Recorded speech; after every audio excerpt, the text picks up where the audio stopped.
Hello and welcome to the Southbound Sports Show. I'm your host, Richard Leahy, here with my co-host, Matty B. Still using Skype for the show. Looks like it's ending. We're getting some weird stuff happening, so hopefully we'll get through this until we can transition to, I guess, Teams Microsoft has. Hopefully it doesn't have any recording limits, but we'll keep you updated. At least it's happening now in the off season. I just hope we don't have any weird, they're doing like some weird echo. It's almost like they want me to just stop using Skype, and now it's acting crazy, which I'm assuming is what's going on. But on top of the show, pre-show, you can catch us on YouTube. Subscribe to our YouTube channel, Southbound Sports, there. We have the podcast there, so if you listen to the podcast on YouTube Music, you should naturally be able to follow us. We do a live show there every Tuesday, talking about baseball and softball in the pre-show, which leads us into Major League Baseball and their Torpedo bat.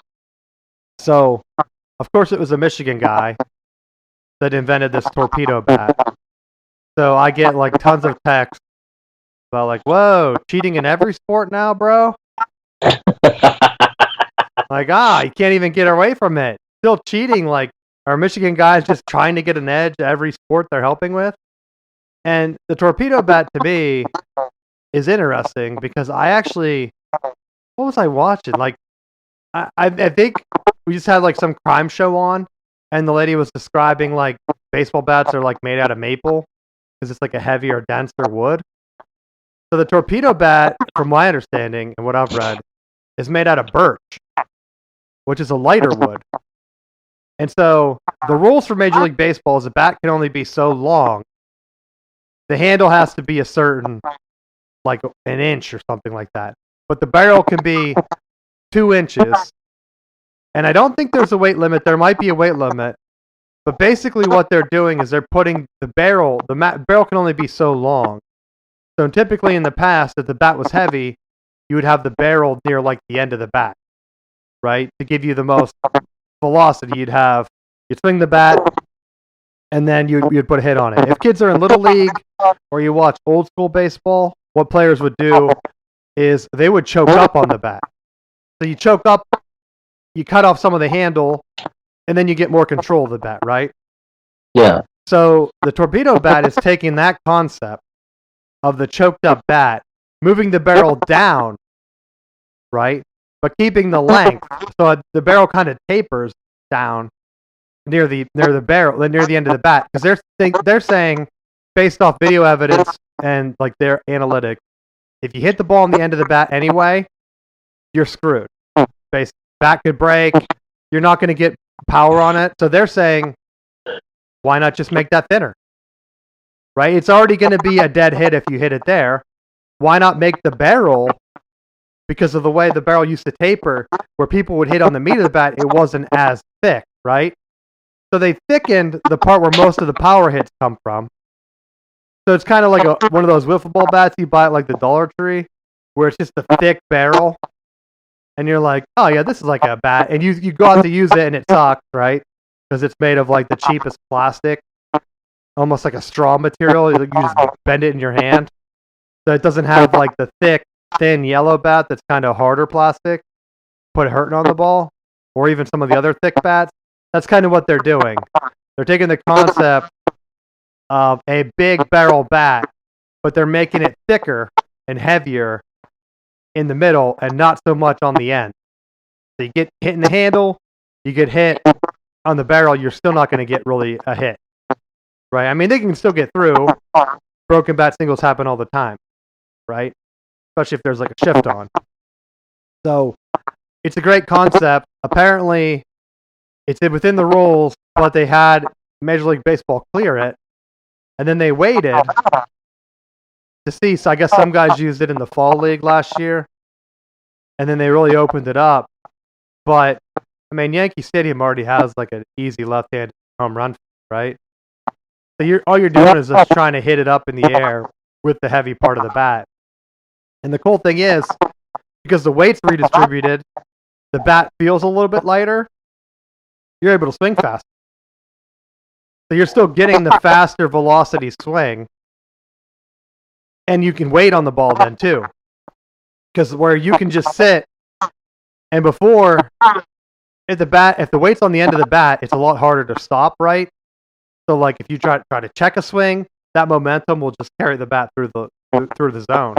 Now since you're like kind of choked up, so if you have an old bat sitting around your house, just go take a couple swings and then choke up and take a couple swings. You can swing a lot faster choked up because it's lighter. You just had less bat to play with. Now you're getting that same feeling with a full bat.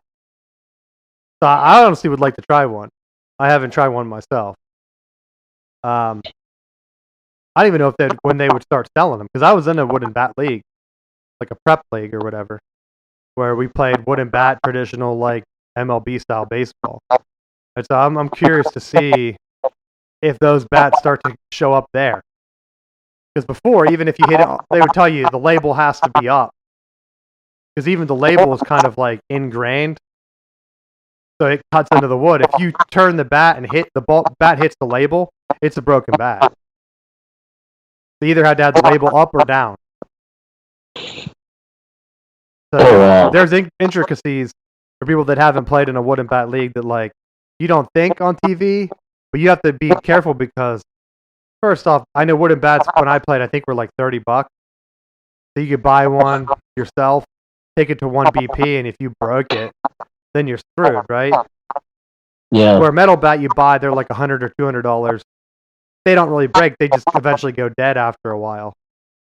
But in theory, a wooden bat, as long as you're not getting jammed or have the label in the wrong spot, they might last longer. You really tar them up. Because I saw a lot of different stuff with those bats, and I just kept feeling like, does it really matter? Like when you're dealing with these guys that are like they have really strong vision, they're seeing the ball really well, and they're making solid contact. Like I feel like give them a yellow wiffle ball bat, and they're going to make contact with. Like the only time that I feel like that would really be a significant game changer is if it was like they made a wooden bat the equivalent of like the big red bat in wiffle ball. Like if you just come out and you have like a massive barrel on it, like they're going to be tattooing it, but like whether it's shaped a little bit differently, like is it really providing that much of an edge? Like to me, I think you still have to make contact. You still gotta get the ball on the bat.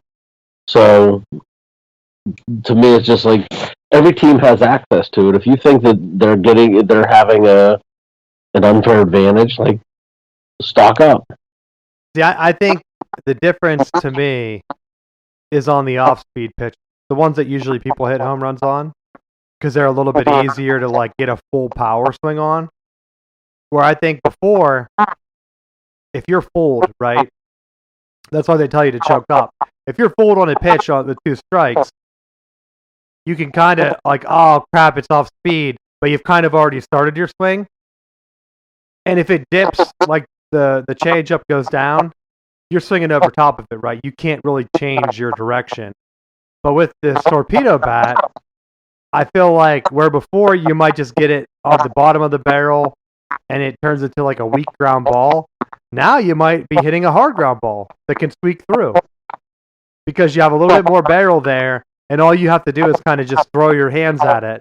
Like, it got me off speed, where before you're just kind of like flicking your wrist and saying like, all right, let's see what happens here. It's going to be like a weak one bouncer to the second base. Now it might be over his head. Just because you get a little bit more real estate there to make the hit.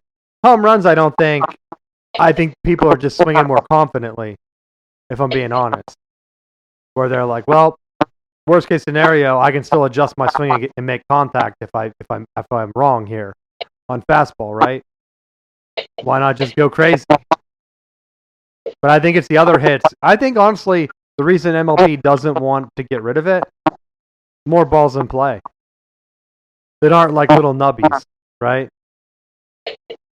They want more scoring. And if they deaden the ball, so they've been talking about, hey, we're going to deaden the ball again, so that some of these torpedo bats aren't hitting as far, that's fine. I still think they're going to get what they want, where now instead of guys just having like, hey, ground out, got full, now you're going to have guys getting singles that go through because they just had a little bit extra bat on the ball, if that makes sense. And Yeah, it makes sense. that's going to be, I think, the difference, where eventually people are going to be like, wow, hitters are getting better. And it's like, no, they just have a little bit more control of the bat. Like, Barry Bonds is still going to Barry Bonds. It doesn't matter what his bat looks like. You go up there with like a gigantic Bugs Bunny type bat, like a tree trunk, crushing it, right? Doesn't matter. Let's see. I thought I had one more baseball thing. Oh, yeah, of course. Pirates. Pirates decided to sell out Roberto Clemente, take down his sign in the outfield, and replace it with an ad for some drink. And I thought it was funny because, like, it seemed like his family saw it and made a comment about it. And then they released a statement because they were like, well, kind of odd that, like, they took down the sign honoring, like, our dad or grandfather or whatever. They didn't even notify us, right? And I thought, first off, that's kind of, like, entitled, right? Because, like, Pirates can do whatever they want. Clearly. The fans, yeah, you can get upset. But, like, you can't tell them to, like, oh, we got to honor this player from 100 years ago. Yes. Yes, you should. When you have players that have, like, within the league, players with different character issues, when you have someone that you can really put on a pedestal for as many different boxes as Roberto Clemente can check, why would you not have, like, a good citizen be a focal point of your team? Yeah, but then they already have a statue of him. Have it everywhere. Because, I mean, honestly, it's not like they took everything down. Now, obviously, if you're watching the game and they're hitting it, I'm playing devil's advocate. Like, it's kind of like the Ring of Honor thing. Oh, someone messes up, we're going to take you from the Ring of Honor. No one cares, right? You go to the Ring of Honor, you don't know most people. I think most people know Roberto Clemente, and that's why they kind of reverted on it. But, dude, how many other guys did they take down then that are still down that we don't know about? I mean, they're not replacing him with anybody, though, right? Pirates would even win a new World Series, then people would be like, oh, put so-and-so up there. But the ad thing, I think, is the most annoying part. Like, if you're going to take it down, put nothing there. And say, like, yeah, hey, we took it down because we're like, we just don't want the distractions, right? There's a statue to your dad or grandfather. I don't know what the kid was. It's like, yeah, there's a statue out front. But again, I didn't like the move anyway because why are you putting an ad up? Don't take any ads. Like, people that wear, you know how some sports have, like, jerseys with ads, like a NASCAR thing? Anytime I see someone wearing a shirt with, like, 20 ads on it, I'm like, bro, just wear a plain t-shirt. Like, you don't have to advertise for, like, 13 people walking around. And to be honest, I'm surprised that, like, some companies, because they let you do, like, car decals now, I'm surprised some companies don't just put ads on tattoos, right? Like, hey, you want a full sleeve? We'll pay for it, but you have to have it say, like, Amazon right down the front. Right? And then when they go out of business, you're like 70, and they're like, what's Amazon? Oh, no, I think it's going to. There used to be a company, bro, that would ship you anything you wanted. And you have to explain it to people. That's the future. I'm telling you right now. But what do you think? Do you like when they celebrate players? Yeah, I mean, when there's a player that could and should be celebrated, absolutely. What pisses me off is when they just throw random people into Hall of Fames and Ring of Honor that really didn't do anything. Like, you were kind of an average player on the team for a long time. Like, let's put you in. Like, I think those types of honor should be reserved for the top of the top, like your Mario Lemieux, or like those guys, like the Terry Bradshaws that won 4 Super Bowls. Like, yes, he deserves a spot in there. Well, that's why I'm glad Ovechkin broke that record, like, in the same exact amount of games that Gretzky did, right? So for people that don't know, he broke the scoring record, I think, by 1 goal in the same amount of games. He tied it 1 game early, and I'm pretty sure he broke it the next game on a power play, maybe. And so a lot of people were saying like, oh, he's not going to catch the total points or whatever because of all the assists that Gretzky had. And it's like the players, it's the same as football. The players weren't as well coached. They weren't as well trained. They're not watching replays all the time. Of course, it's a lot harder to score. And it's going to be even harder to do assists now. I think they even changed maybe how they're counted. But, bro, that's impressive as hell. And I'm glad that like some records are still being able to be broken. If they reduce like the baseball season that's been talked about for a while, none of those records are going to be broken. No one will break Barry Bonds, right? Season, lifetime. I mean, it's kind of like when they always put up the LeBron versus Michael Jordan, and like LeBron has all these lifetime records. He's been playing for so long, right? Of course he should have all the records.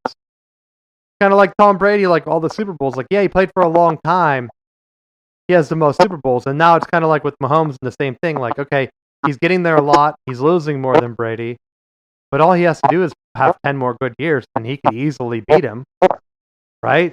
You just have to play for super long. Like, when they point out, like, hey, Jordan had this record before LeBron. Oh, he did it, like, in half the time.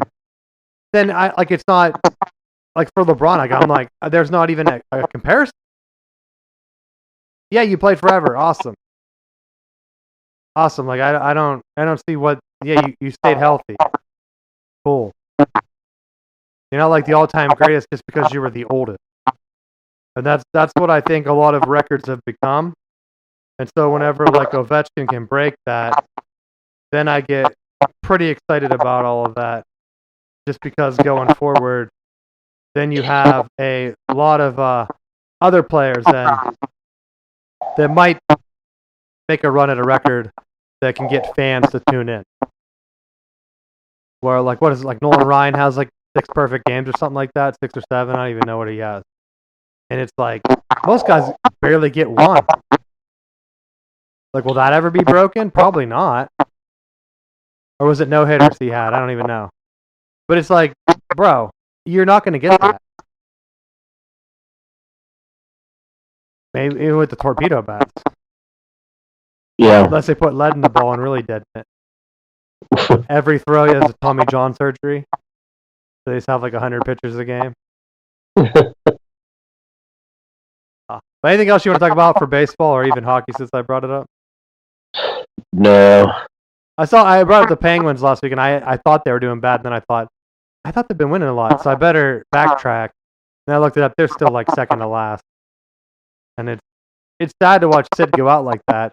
And that's kind of where I'm wondering, like, when you're a star player, do you stay on with the same team? Like, Chipper Jones stayed on with the Braves when they were bad, and he ended his career. And I know he had a World Series ring, so that made it a little bit easier. I know Sid has a couple Stanley Cups.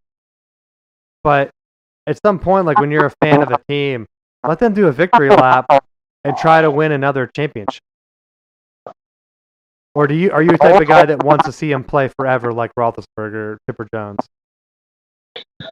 No, I mean I don't feel like I want to see him play forever. On the same team, though. That's what I mean.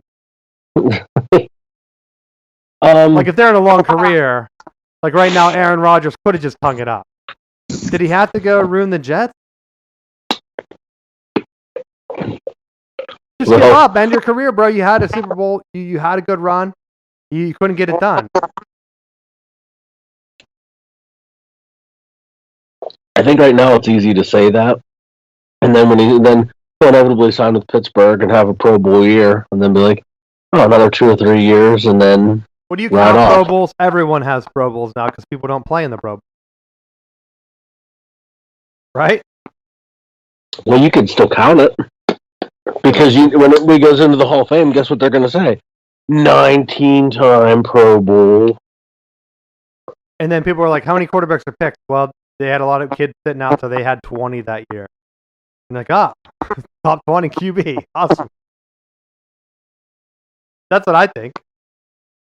It's almost like a joke. Like of other guys going in, like, hey, yeah, like this guy had like 100 walks this year. He really knows how to get on base. People aren't bragging about that. I think Pro Bowls and any media I really think that media awards are going to go away. Or I think people already don't care. Kind of like the media national championship. Like at some point they have to do a cleanup. The media is trying to do it. Like ESPN and Fox both do their own like made up recount. And then I saw the NCAA had some weirdo doing it. And he was like just randomly picking new teams that he liked. It's like, who is this guy? You can't let one guy do it. You need to have a panel or just let everyone claim it. And then who cares what the media says? Right? You either count the newspapers, some newspapers, or you don't. Then you get rid of them. And then you just don't care. Right? That's what I feel like the Pro Bowl is going to be. Eventually, they're just going to let fans vote on it. And it's going to be a popularity contest. And that's how it should be. I mean, maybe. But it should be blind. I mean, I guess you could look it up, but how many fans are going to be that non-lazy, right? Where they just have the stats. This is it. How many games each guy played. You pick your vote. And they have it ranked by like the top 10 statistical players in each team. Or whatever it is, each position. And then the people look at it and then they can pick. And if it's the same guys, awesome. But I highly doubt, because some of them are close, like Lamar Jackson, Josh Allen, like some of their stats are pretty close. Where if you did it blind, unless you're a diehard fan, like most people that are voting like on Twitter or Facebook, they're not studying the stats to know exactly what they are. Right? I mean, we would. We'd probably be able to see and be like, oh, that has to sound, you know? But we're kind of sick in the head. I don't know. What else? Oh, the NFL, while I'm on it. Implementing a digital first down. Where was this 10 years ago in the Michigan-Ohio State game, bro? We really needed that when JT Barrett was short. And then last year we had, Josh Allen got the first down. They didn't give it to him. And then when the Chiefs laid an egg in the Super Bowl. Keep in mind, this is only happening because the Chiefs got their ass kicked in the Super Bowl.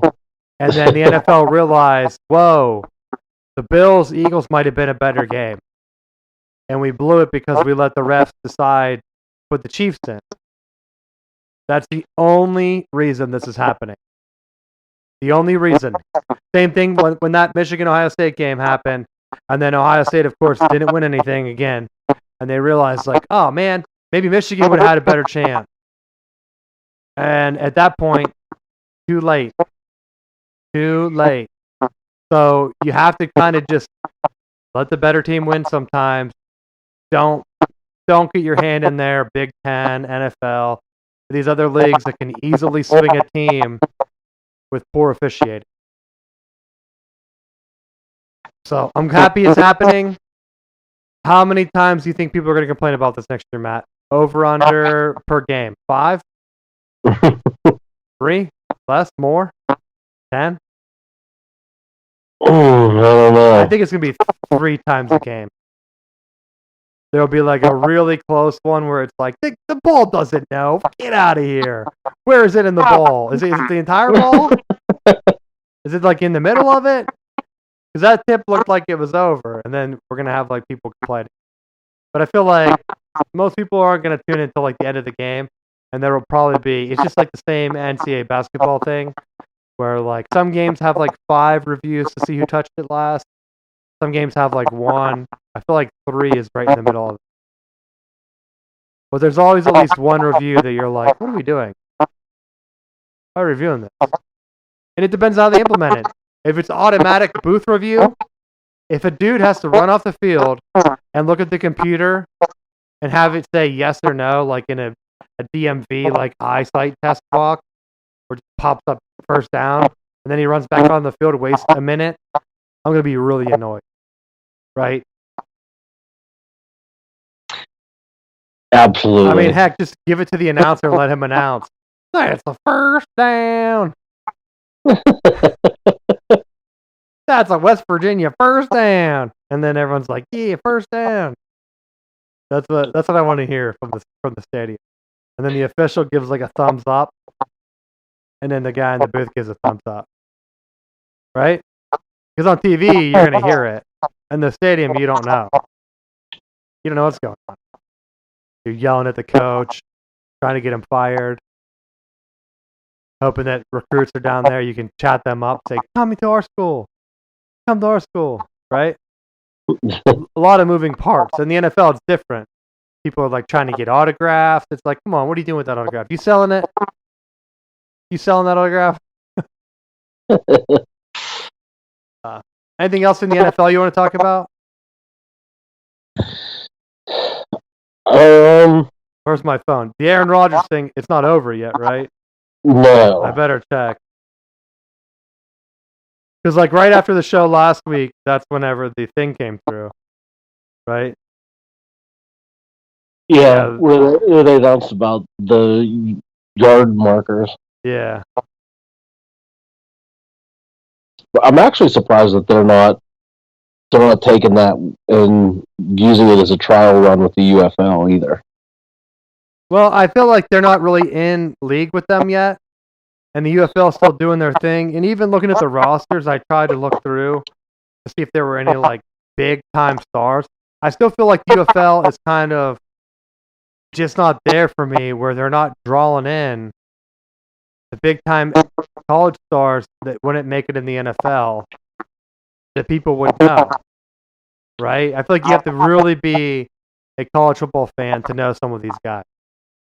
Like Michigan has guys that were like on the team years ago that I know most Michigan fans do not, right?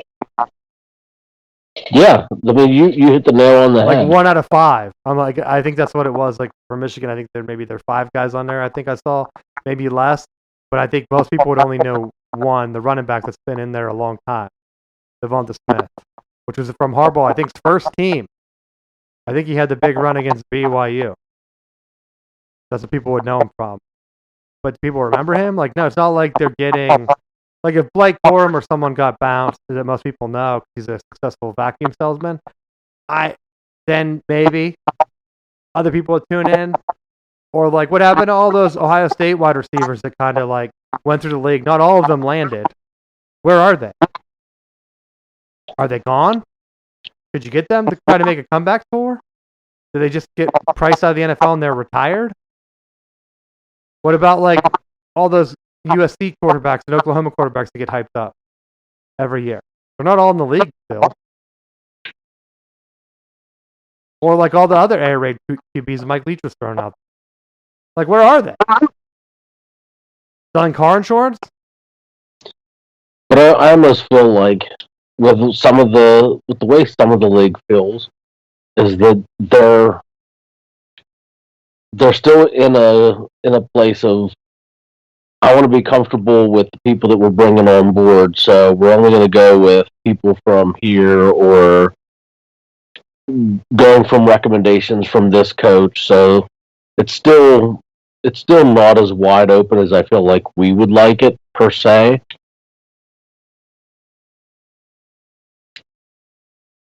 And I mean, that's fine. Like, if it's going to be like it almost feels like a pure NBA G League. Where, like, some people know some of the guys, but a lot of the guys that are actually stick are guys maybe from smaller teams or, like, weren't that well known. Right? So, they're not going to be a name draw. It's just people don't know them. And guys that probably were close, they probably feel like, I mean, that's kind of how I felt playing baseball. Like, I never thought I would play again, anything. Because, like, I had a chance, went to try out. Like, you don't get the call back. You don't get drafted by Major League Baseball. Like, that's it. What am I going to do? I'm not going to keep grinding for 20 years when, like, the minor league baseball salaries are not high. So it's like, all right, time to move on. Like, no regrets, dude. Like, right? And I feel like that's where a lot of the bigger stars kind of do that. Where you're not going to really make it. But today with, like, social media and NIL stuff, maybe it would be worth it. Because, like, they didn't really have that when I was playing. But I feel like that's something I probably could have took advantage of. That might have swayed me, right? Yeah. It was just Facebook was just brand new when I started college. Like, you had to have a .edu. Like, it was only college kids. And I know a lot of people that got into weird situations because of that. once they opened it up. They were like, "Oh, you mean I got to delete my stuff now? My parents can see what I'm posting on here." So it's like, oh, okay. Well, that's odd. But yeah, that's where I was just like, I don't know. So that's what I want. I don't think it's going to go any further. Because going back to the Aaron Rodgers thing, I looked it up. Pittsburgh has been talking with Shedeur Sanders, which I called. I mean, it's only common sense when a guy's falling down the draft board and they're saying like he could land like 26th or whatever. All the power is with the Steelers. They don't have to give Aaron Rodgers anything. And Aaron Rodgers has nowhere to go. Like, everyone watched the Jets implosion, bro. Pittsburgh doesn't want you. Yeah, I kind of feel like they're playing chicken and they're just trying to find a way to get him to not take it at this point. Which I think if they don't bring Rodgers in, I don't know the scenario where they're trading for a quarterback. They don't have to trade. But I think I do think that they have to make a move. Like, you can't go in with Mason Rudolph as your starting quarterback. Bro, I'm sorry. They're either going to have, if they stay in the draft, I would be shocked if they didn't have a chance. They're either going to get Shedeur Sanders or they're going to draft Jackson Dart. Well, that's the route that I'm saying. Like, I'm not completely ruling out the fact that they don't, because they could potentially trade Pickens for a quarterback and then draft Ibuka if he's there, or package it in a way that they get a receiver and go that route. Why are you bringing up Ohio State guys on this show? Well, because they pan out. They don't have hamstring injuries every week like Michigan receivers. Hey, I don't. If you want a good lineman, I'll draft the Michigan lineman. I just won't take a Michigan receiver because they stink. Whoa, we got Chip Lindsey coming in, bro. UNC. He had some big time receivers down there. I don't even know how long he was there. Need to bring in a new strength and conditioning coordinator. Mario Manningham and his Super Bowl catches, Matt? His singular catch? That one? The only one that he's ever had in his career? Or my boy Desmond, he was MVP of that one Super Bowl. And he won the Heisman. Yeah, and Mike Holmgren had to yell at him because he missed the opening kickoff of the second half because he was too dirty. Hey, winning is all you need to do, bro. I mean, maybe that was old school. Harbaugh wasn't a big passing quarterback guy for some reason. He realized when he played, he messed a lot of games up, so he wanted the running game to control it. Like, I wonder if that's really his mindset. Like, he's watching a game and he's like, well, about right now, 3rd and long, I'd probably throw a pick right here. Let's just run a draw. Play it safe. I think that's what it is. I'd be shocked if it was something else. Although, I don't know. Any other NFL stuff you want to talk about? Yeah, we're getting close to that time of year, so excited to see what the draft is going to bring. All right, and then last, some college sports stuff. I'm still annoyed that teams are canceling their spring game. I was happy that Michigan was doing it. And then, did you see they're doing a delayed viewing? So, I guess Fox or the Big Ten Network worked out a deal now where Michigan's going to have the spring game. I don't know if it's this weekend or the following weekend. But then they're going to air it after the portal closes because of all the stink that the other programs have been raising. About, like, they're going to take our guys. You can't have a spring game. And I've been saying, like, getting rid of the spring game is dumb. You should do what Deion's trying to do and actually scrimmage a real team in the spring, which would be nice, right? I mean, it's not really, I don't think it's snowing up in Michigan right now, but, like, you could have a local team come in, players come in, you can actually, like, compete in real time, and maybe the smaller program's a little bit scared because they're thinking, well, if Michigan sees our guys, like, super fast out there, they might take, like, did Antonio Brown play for, like, Central Michigan or something? Yeah. So maybe you could, like, poach a guy like him that's way out of his league anyway. that they normally wouldn't have seen. But with today's like portal, I don't think Antonio Brown would have been stuck there, right? Back in the day, like you're fast, you're at a small school, you might be a little bit undersized. Someone would offer you in the portal. And I think it's like for a way, some guys are going to bounce around. And you kind of just have to be confident in your coach and your system that's like, don't play here. Then don't play here.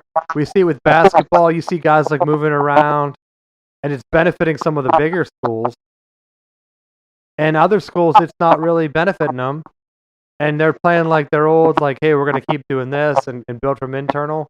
And it works. Like you got to be flexible. And I think killing the spring game just makes you seem like a coward program. Really. So if I was a coach and we're having a spring game and meeting the fans, that's 100% more NIL opportunities for your guys that you could just point to and be like, hey, these other programs, they're chicken shit out there. Dude, you can go there. You think they're going to deliver on NIL? Like, aren't they the same programs that are canceling, the same ones that the guys are complaining they're not getting paid? Go there. Like, or stay here and be happy and win. Work hard, win, get your name out there, get ready for the NFL, get tons of guys in the NFL. Like, what are you going to do? Once you're in the NFL, you're going to have to work. That's the one thing that, like, when Harbaugh was at Michigan, I liked. Because he could always point to that, like, yo, I'm not getting, like, the highest dudes, but we're working hard, and I'm giving you a chance at the NFL.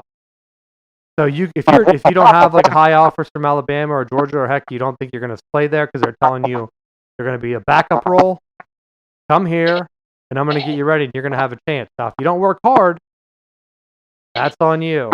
You're going to be out of here. Like, you can probably graduate, you could transfer, you could just not play. You might not get a call, you might be in the UFL. I don't know. But spring games, like, I'm still bummed that NC State's not having one. Like, they were supposed to have a cool one set up on Friday night.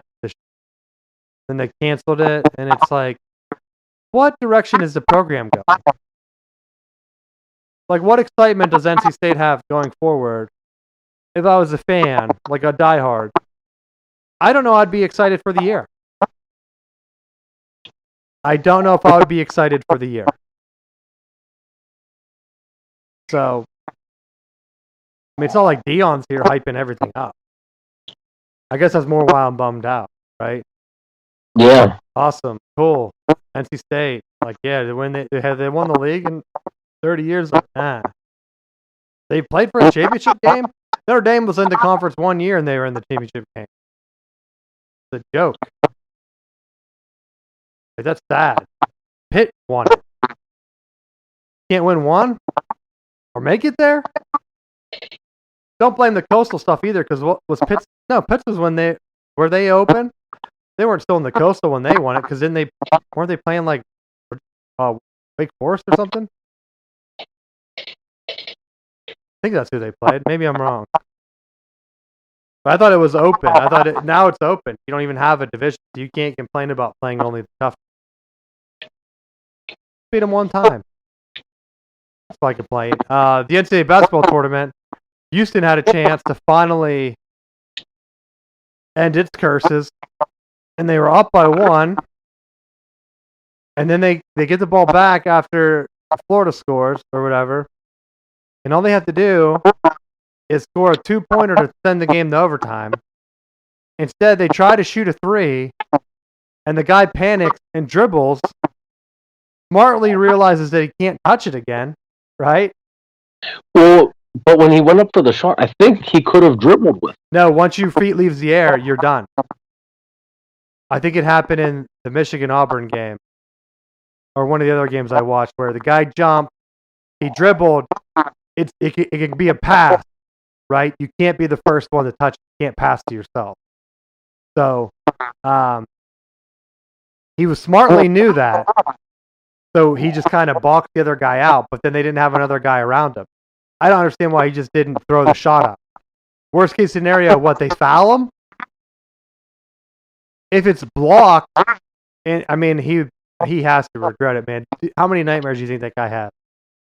It's been one night. He didn't sleep last night. I'll tell you that. So, but they're in the Big 12 now. So they're slated. ESPN did their teams coming back. They're picked to be number 1 next year, early, which is nice. If Michigan's transfer portal ends up, we're picking to be number 5. We haven't been preseason top 5 since they almost won the Natty in 2013. This would be a good year if we get all our transfers in. But they have the weird thing where guys transfer in and then they go to the NBA workout. So Michigan, I think this is what Juwan Howard this year were. He was getting guys transferring in, and then A, they weren't either passing admissions, or B, they were going right to the NBA. So he had them for like a week or a month. So we'll see what happens, because that's the way early one. And I know it's way better for the players to do the NBA thing, but now it can NIL keep people around. I saw Michigan State's top guy, Richardson, was a freshman. Normally, Tom Izzo had those guys locked up. They would never go to the NBA after their freshman. He's testing the waters too, so we'll see. Because back in the day, Michigan's guys would always go pro. Michigan State's guys would always come back. It was like the weirdest thing. Like what, Tom Izzo curse them? He like talking trash on them into the NBA guys behind their back? I never understood it. But you had it worse. Florida wins the national championship. How does that make you feel? Not as good as you feel about Ohio State winning the national championship in football. Yeah, but we won it the last year. Florida State has never won it, right? Or have? I don't think they have. No. And see, that's one of the big 2 sports. Like baseball. If Ohio State would win baseball, I would kind of be shocked, because they're not really that good at other sports like that. And so, like, when Michigan got close, I was like, man, we could really knock this out of the park.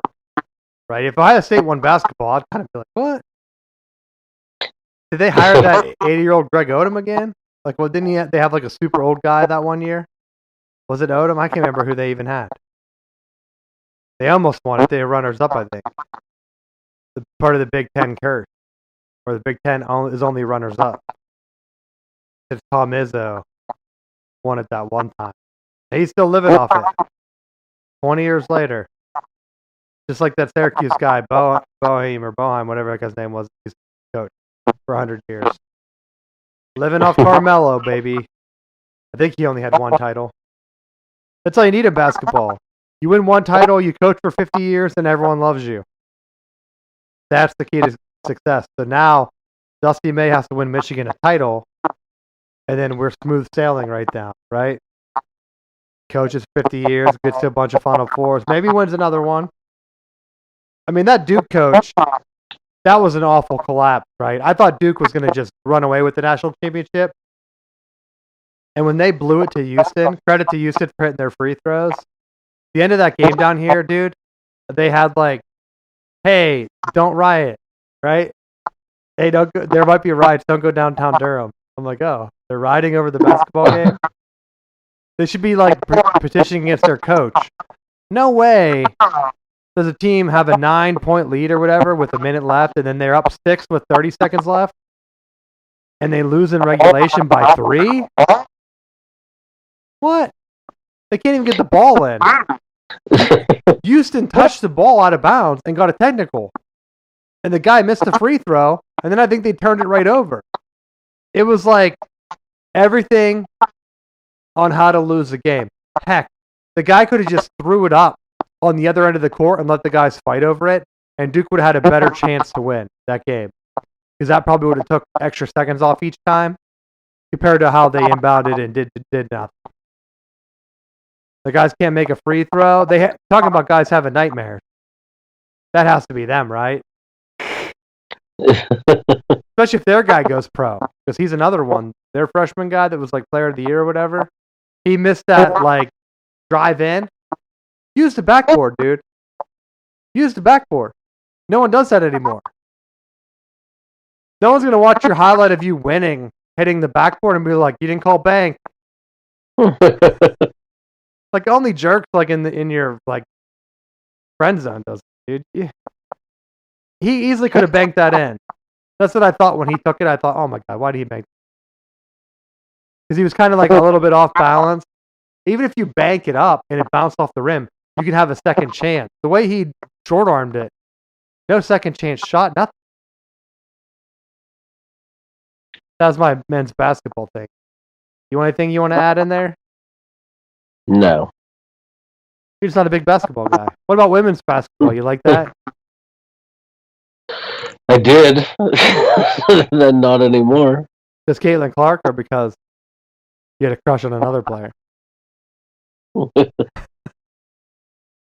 So they did the ratings, right? Horrible drop.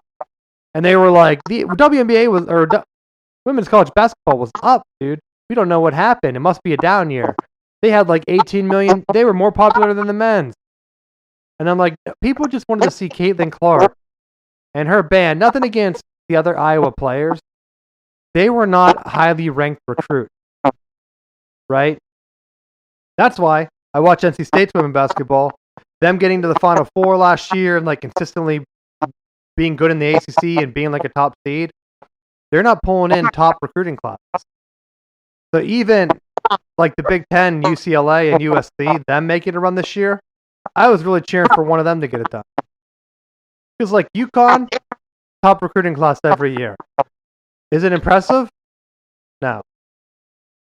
South Carolina, same thing. There's only so many women recruits. Like South Carolina kind of replaced what, Tennessee back in the day? Like Tennessee would always have top recruiting classes. And then their coach had like a weird situation with like her son coaching and something. I don't know. But she retired or something, and then everything fell apart for them. So now it seems like it's South Carolina and UConn have the most talent every year. Notre Dame can sometimes get in there. Maybe NC State can make a run. UCLA, USC. USC's girl gets hurt on a questionable injury, like foul. And they're like, oh, no big deal. People want to watch the stars. If the stars don't play, they don't care. And honestly, the game was a blowout anyway. No one wants to watch a blowout. But for the ratings to drop, I think it was like an over a 50% drop from what I've seen. It was like 18 million down to like maybe 8 million. Ouch. There's no way they're coming back from it. So the WNBA should pay attention. Yeah. Right? You can't be like, hey, we're going to increase salaries. Viewership's up.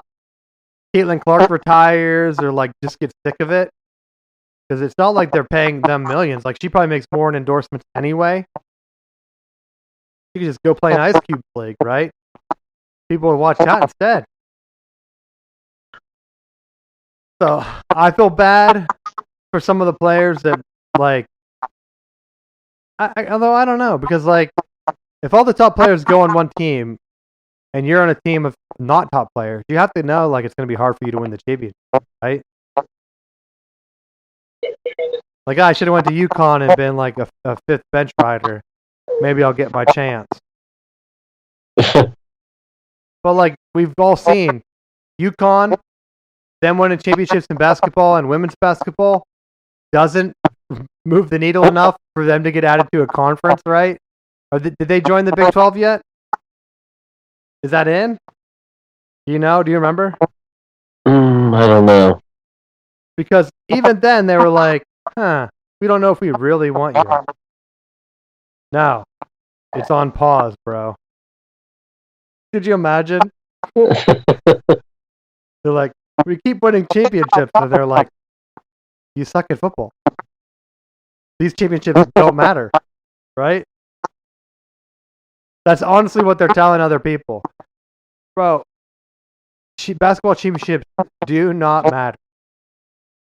Let's go back. People, I'm pretty sure the NCAA tournament is only big because of the gambling. And that's why I wanted football to expand and try to take that model, right? Have the smaller schools play a play-in, then you could do a bracket. How many brackets are going to be perfect? Probably not that many. Maybe in football it would be easier because less teams overall. There's going to be at least one upset. and most people are going to be 50-50 on the play-in games, right? They're not going to know the difference between like Liberty and like Akron or whatever. Like, oh, who am I picking? I don't know. That eliminates half the people. Like, how many people would have picked Ohio State to run through, or how many people would have picked Notre Dame to be in the championship game last year? Probably zero, right? They're going to be like, damn, we have to pick Georgia. I'll lose my office poll if I don't pick Georgia. You would have had Notre Dame fans, but they're not going to pick their team to lose in the championship game, right? Unless you're a psychopath like us, they're like, oh, I'm going to reverse psychology it. That is what I would do. I'll lose the office pool, but I'll win the championship. Although for Michigan last year, I probably would have picked them to lose to Bama because I knew if we played Washington, we're going to go Bulls. I could just feel it. And DeBoer can't even beat us at Alabama. So now it's like spinning my head crazy because I'm like, if we played Alabama again, I don't even know if we'd lose to them. They can't seem to beat us. They can't seem to block us. Washington, Alabama, it doesn't matter who the head coach is. They can't block us. So what's the difference, right? I don't know. That's what I'm like with basketball. I see a lot of teams like, hey, we're going to invest NIL in basketball. Okay, awesome. Like, you're not getting a good football team then, right? Like, it's not like you have, unless you have donors that like tell you flat out, I'm never investing in football. And then you're like, you want to try basketball?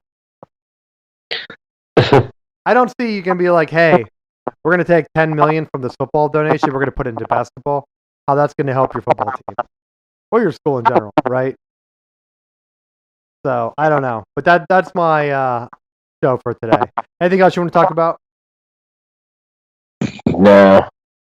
I feel like we went pretty long. It might not have been a full show because our pre-show went a little bit long, but it's the off season. Hopefully we get some clarification. The draft should be coming up. Spring games are happening, maybe. So we might have some more stuff to talk about. We'll find out. But thanks for listening, and we will see you next week.